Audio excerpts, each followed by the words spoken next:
欢迎大家来到东方译文频道，影片制作艰辛，请大家抬手点赞订阅，支持我们做更好的节目。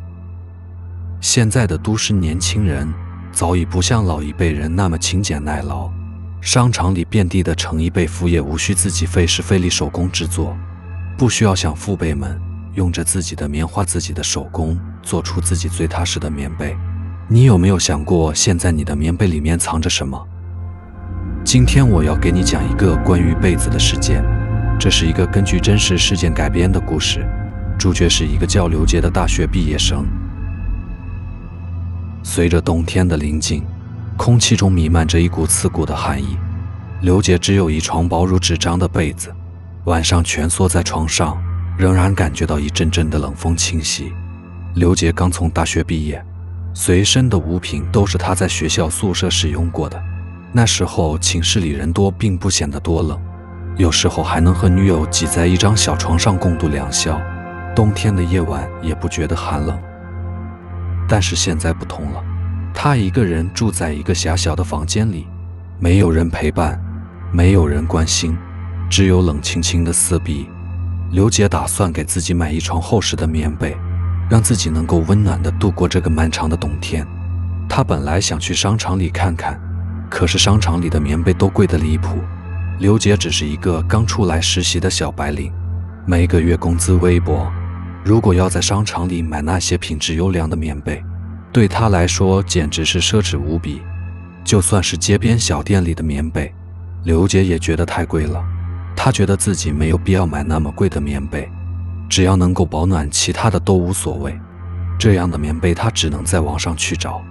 网购的棉被虽然品质不怎么样，但是盖在身上还是能够抵挡一些寒气。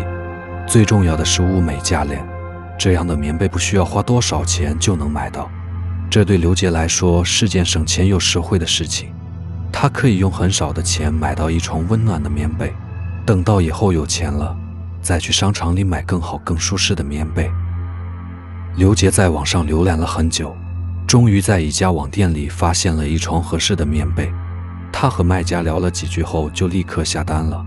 刘杰在公司里期待着棉被的到来，快递真是神速啊！第二天就把棉被送到了刘杰手中。他兴奋地拆开包裹，惊喜地发现这床棉被超出了他的预期。棉被柔软绵密，轻盈厚实，这个价格能买到这样的棉被真是太幸运了。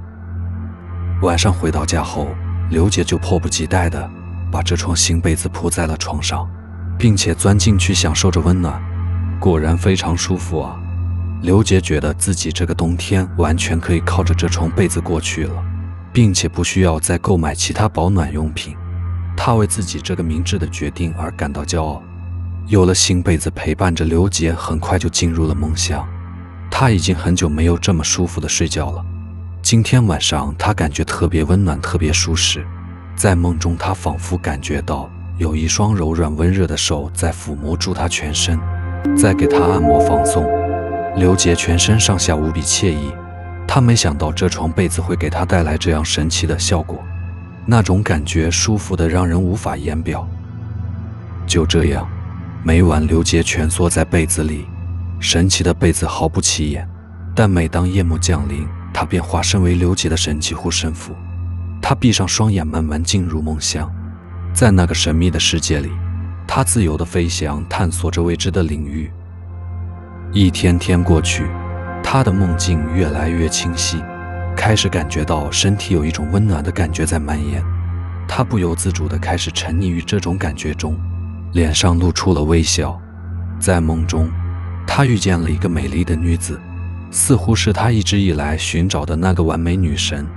温柔地看着他，两人的目光交汇在一起，仿佛时间在这一刻停止。刘杰感觉到自己的心跳越来越快，呼吸也逐渐加重，不由自主地伸出手去触摸那个女子的肌肤，感受到了一丝丝的柔软和温暖。就在这时，他被一阵微风吹醒了。他张开眼睛，发现自己还躺在床上，身上的被子已经满是汗水。他不禁感叹这个神奇的被子，它竟然能让他做出这么美妙的梦境。他心中暗自发誓，今晚再次盖上这件被子，继续探索那个神秘的世界。入夜，刘杰迫不及待地睡在他的床上，盖着那件神奇的被子，慢慢沉入梦乡，做起了春梦。他梦见自己和一个美丽的女子在一起，两人相互拥抱、亲吻。他感觉到女子的柔软身体和香甜的气息，让他感到非常愉悦。随着梦境的深入，他开始对女子展开更加热烈的爱抚，女子也逐渐回应他的感受，他们的身体紧紧贴在一起，仿佛融为了一体。在这个神秘的梦境中，刘杰感觉到自己快要达到了极致，他的身体剧烈地颤抖着，心跳和呼吸也越来越急促，感觉到自己即将爆发出来。但是就在这个时候，他突然从梦中惊醒了过来，他喘住粗气，心里有些遗憾。他知道这只是一个梦，但是梦中的情景却让他心驰神往，难以忘怀。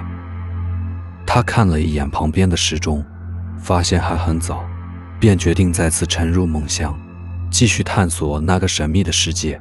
他闭上眼睛，心中默念着愿望，期待再次遇见那个美丽的女子。慢慢的，他居然又能重新进入了那个充满幻想和情趣的梦境之中。就这样，刘杰每晚都盖着那件神奇的被子入睡，享受着那个充满情趣和幻想的梦境。可是，随着时间的推移，他开始感觉到梦中的女子不再像以前那样温柔了，女人变得越来越忧愁，仿佛总有什么心事占据着她的身体。刘杰开始担心，他不想失去这个美妙的梦境，更不想失去那个美丽的女子。然而，他的担忧最终成为了现实。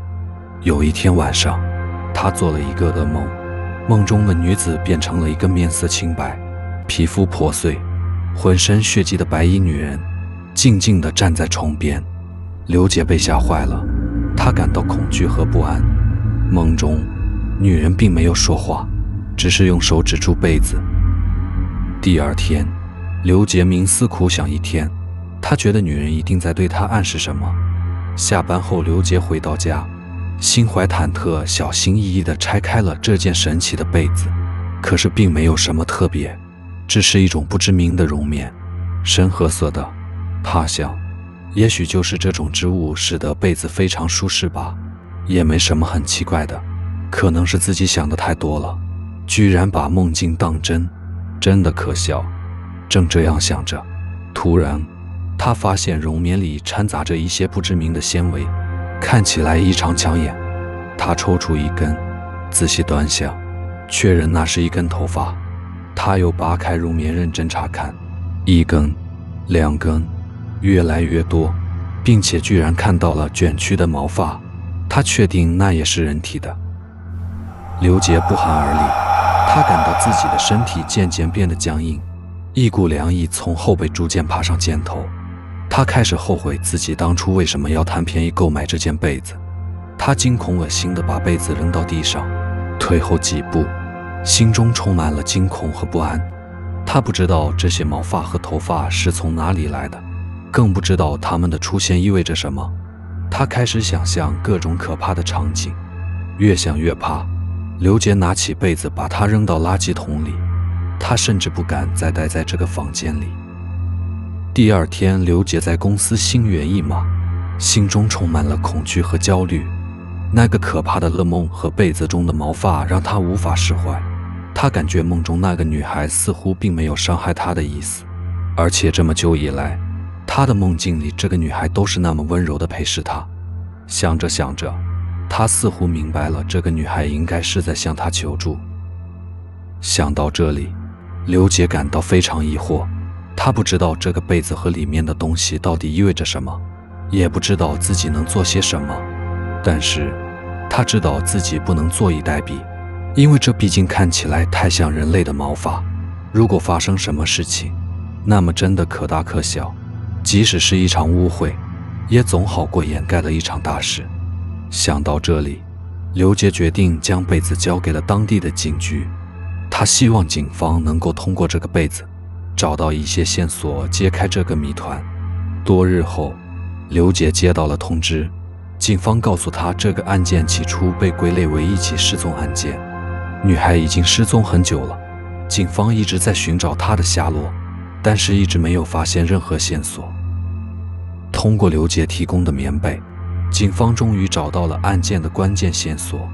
原来，这个被子是在一个被服厂里制造的，而这个厂里的一个员工是案件的主要嫌疑人。他杀害了女孩，把她的身体分尸抛尸，而剩下的头发和毛发则随手扔进了棉绒里，企图掩盖自己的罪行。事情终于告一段落，刘杰终于松了一口气，他感到自己做到了一件有意义的事情。晚上，当他回到家中，打开一瓶啤酒为自己小小的庆祝，酒足饭饱，他感到非常疲惫和困倦。他惬意地洗了个澡，躺在床上，很快就进入了梦乡。恍惚中，他又见到了那个女孩，温柔地向他微笑着伸出了手，轻轻地抚摸着他的脸颊，让他感到一股从未有过的温暖。本集已经播放完毕，谢谢大家收看收听。节目制作不易，新频道经营困难，恳请大家点赞、订阅和支持。